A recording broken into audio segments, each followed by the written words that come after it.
Assalamualaikum warahmatullahi wabarakatuh. Perkenalkan, nama saya Rifki Gumamura. Saya berasal dari AKP2B. Nah, di sini saya akan menjelaskan bagaimana siklus pendapatan dari PT Bintang Timur. Nah, PT Bintang Timur adalah perusahaan manufaktur furniture yang memproduksi berbagai jenis furniture untuk pasar domestik dan ekspor.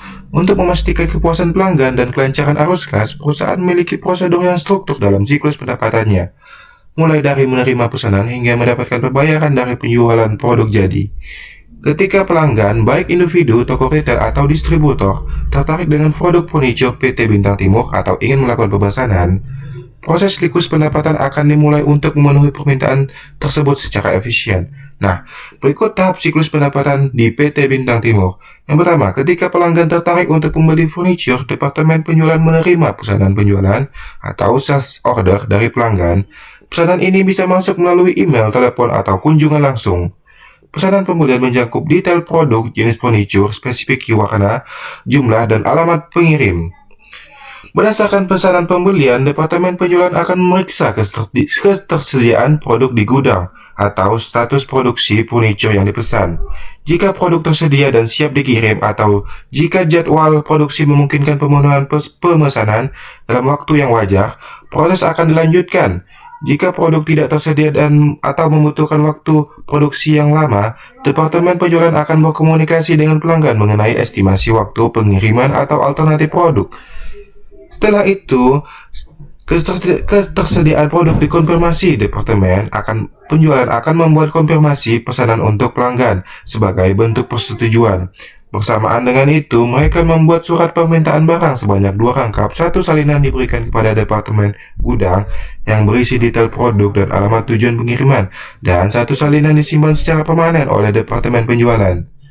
Setelah Departemen Gudang menerima surat permintaan barang, staf akan menyiapkan barang yang dipesan dari gudang, memastikan pengepakan yang aman untuk pengiriman furniture, serta mencatat pengurangan persediaan dan mengarsipkan surat permintaan barang.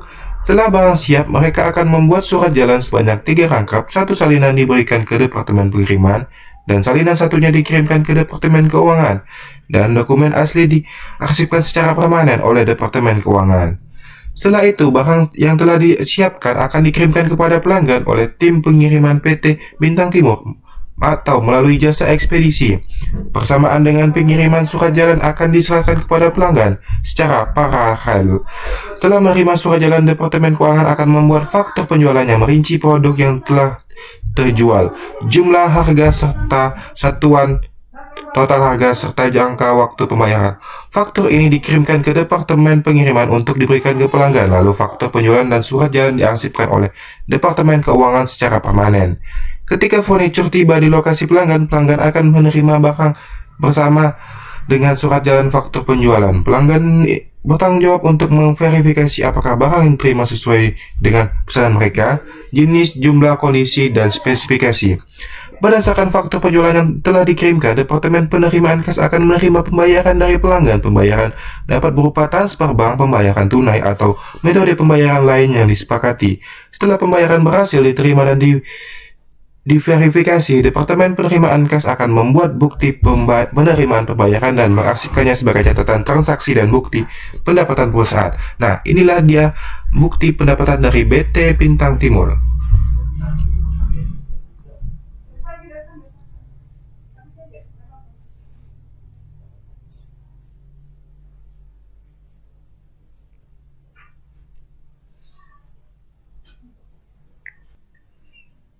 Nah, ini merupakan flowchart dari PT Bintang Timur.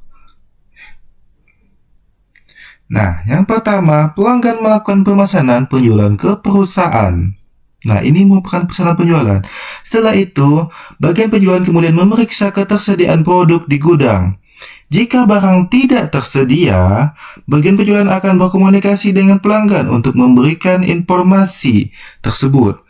Jika barang tersedia, bagian penjualan akan mengkonfirmasi pesanan serta menyusun dan mencetak pesanan penjualan, lalu membuat dokumen pendukung berupa surat permintaan barang sebanyak 2 rangkap. Nah, 1 rangkap dikirim ke bagian gudang, 1 rangkap disimpan oleh bagian penjualan sebagai arsip permanen. Semua dokumen yang sudah dibuat akan diarsipkan secara permanen untuk keperluan administrasi. Setelah menerima dokumen dari bagian penjualan, gudang menerima surat permintaan barang. Gudang kemudian akan menyiapkan barang pesanan yang sesuai dengan pesanan. Setelah barang siap, gudang akan mencatat pengeluaran barang dan menyusun surat jalan sebagai bukti pengiriman, dan menyiapkan dokumen surat jalan sebanyak 3 rangkap. 1 rangkap untuk bagian pengiriman, 1 rangkap untuk bagian keuangan, dan 1 rangkap diarsipkan oleh bagian gudang secara permanen. Dokumen ini kemudian dilanjutkan ke bagian pengiriman untuk diproses distribusi. Pada tahap ini, barang siap dikirimkan ke pelanggan. Pengiriman dilakukan dengan disertai dari surat jalan dari gudang. Bagian pengiriman akan mengirim barang dan menyerahkan surat jalan ke pelanggan sebagai bukti penerimaan barang. Salinan surat jalan juga dikembalikan ke bagian keuangan untuk diproses penagihan.